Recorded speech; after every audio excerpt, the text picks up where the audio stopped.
بسم اللہ الرحمن الرحیم۔ حضرت احمد علی لاہوری کے شادی کا واقعہ۔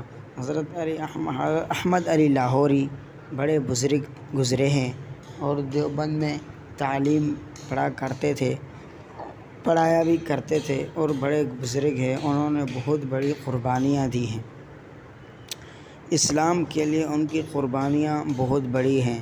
وہ بڑے عالم گزرے ہیں۔ آج ہم ان کی شادی کا واقعہ آپ کو سناتے ہیں۔ حضرت احمد علی لاہوری دراصل سکھ گھرانے سے تعلق رکھتے تھے۔ حضرت احمد علی لاہوری اسلام لانے کے بعد دارالعلوم دیوبند میں تعلیم حاصل کرنے لگ گئے اور وہاں پر وہ بڑے بنے اور بہت مانی ہوئی شخصیت بنے۔ ان کا درس بہت مقبول تھا اور مستجاب الدعوات بزرگوں میں سے تھے۔ مدرسے میں تعلیم حاصل کرتے تھے۔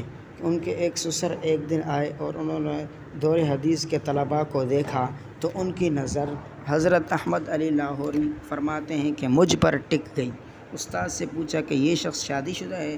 استاد نے کہا کہ نہیں، یہ شخص تو سکھ ہے، سکھ گھرانے سے تعلق رکھتا ہے اور پڑھنے کے لیے کبھی کبھی یہاں بیٹھ جاتا ہے، اور کبھی کبھار ہوتا ایسا ہے کہ اس کی بوڑھی ماں آتی ہے اور اس کو گالیاں دے کر چلی جاتی ہے، لیکن یہ بیچارہ خاموش رہتا ہے۔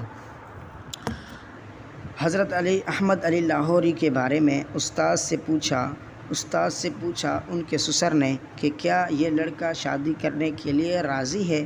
استاد نے جب ان سے پوچھا کہ کیا آپ کے لیے رشتہ آیا ہے، کیا آپ اس رشتے کو قبول کرتے ہیں اور آپ شادی کے لیے راضی ہیں، تو حضرت احمد علی لاہوری رحمہ اللہ تعالی نے اپنے استاد شیخ الہند رحمہ اللہ کو جواب دیا، جی ہاں، پر مجھ غریب کو لڑکی دے گا کون؟ اگر کوئی لڑکی دے تو میں اس پر سنت کے عمل کروں گا، نکاح کروں گا۔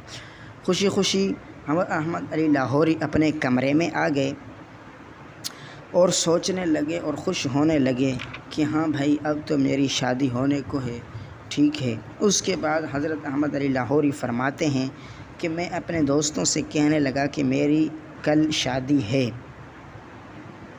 اور میرا سسر اس بات پر راضی ہوا کہ کل عصر کے بعد میں آؤں گا اور تمہاری شادی کراؤں گا۔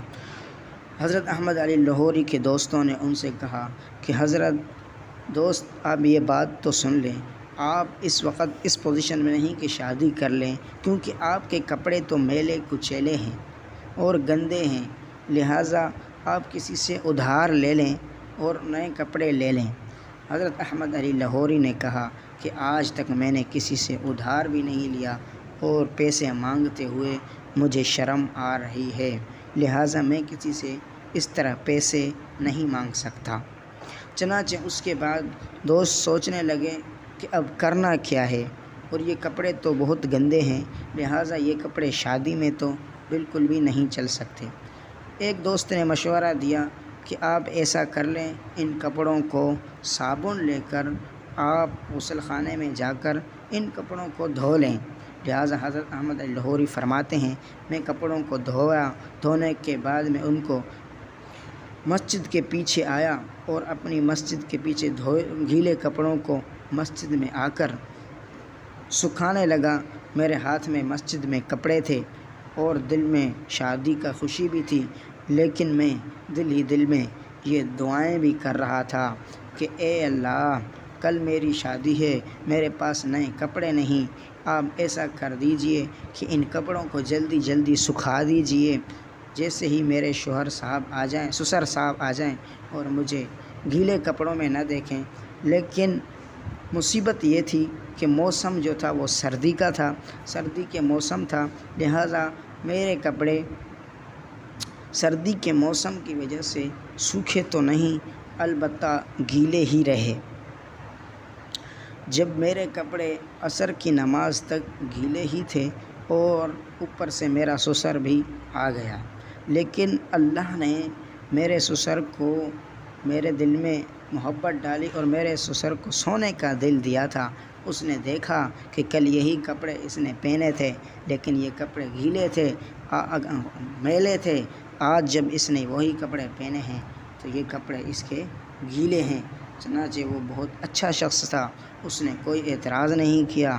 بغیر کسی اعتراض کے اس شخص نے جھٹ سے میرا بغیر سوچے سمجھے نکاح کر دیا۔ میرے چہرے کی نورانیت کو دیکھا اور میرا نکاح اپنی پیاری بیٹی سے رشتہ جوڑ دیا، اور الحمدللہ نکاح کا عقد بھی مکمل ہوا۔ اور کچھ عرصے بعد ایک مہینے تک میں اپنی بیوی کے ساتھ گزارا کرتا رہا۔ ہمارے پاس کھانے پینے کو کچھ نہیں تھا، بہت تنگی تھی، کوئی مناسب فقر و فاقہ کا عالم تھا۔ ہمیں فاقہ گزارنا پڑا کیونکہ میرے پاس تو کچھ تھا نہیں، جو ملتا ہم دونوں کھا لیتے، ورنہ فاقے سے گزار لیتے، اور یوں ہی کام چلتا رہا۔ 2 مہینے اللہ نے یوں ہی گزار دیے۔ نہ کبھی میری بیوی نے شکایت کی، نہ کبھی میں نے ان سے کچھ کہا۔ بیوی میری نیک تھی۔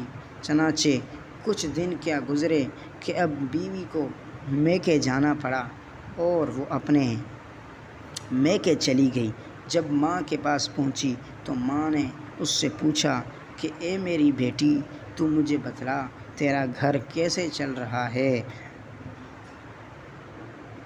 جب اس نے اپنی ماں کو جواب دیتے ہوئے کہا، یقیناً وہ ایک نیک عورت تھی، اس نے کیا خوبصورت انداز میں اپنی نیک نقیہ اور تقیہ اور صبر جمیل والی عورت نے کیا خوبصورت جواب دیا اور کہا کہ اے اماں، ہمارا گھر بہت اچھا چل رہا ہے، ہمیں تو سب کچھ مل رہا ہے، اللہ نے دنیا میں ہی مجھے جنت دے دی۔ میں تو سوچتی تھی کہ مرنے کے بعد جنت ہوگی، لیکن اللہ نے مجھے جنت دنیا میں ہی دے دی، مجھے اس کے علاوہ اور کیا چاہیے؟ میں اپنے گھر میں بہت خوش ہوں، خاوند مجھے بہت خوشی دیتا ہے۔ عزیز دوستو، جب ایسا شوہر اور ایسی بیوی ہوں تو گھر کیسے نیک نہیں ہو سکتا۔ اس کے بعد اللہ نے بہت نوازا دونوں کو۔ اگر آپ کو میری ویڈیو پسند آئے تو لائک ضرور کریں۔ جزاک اللہ۔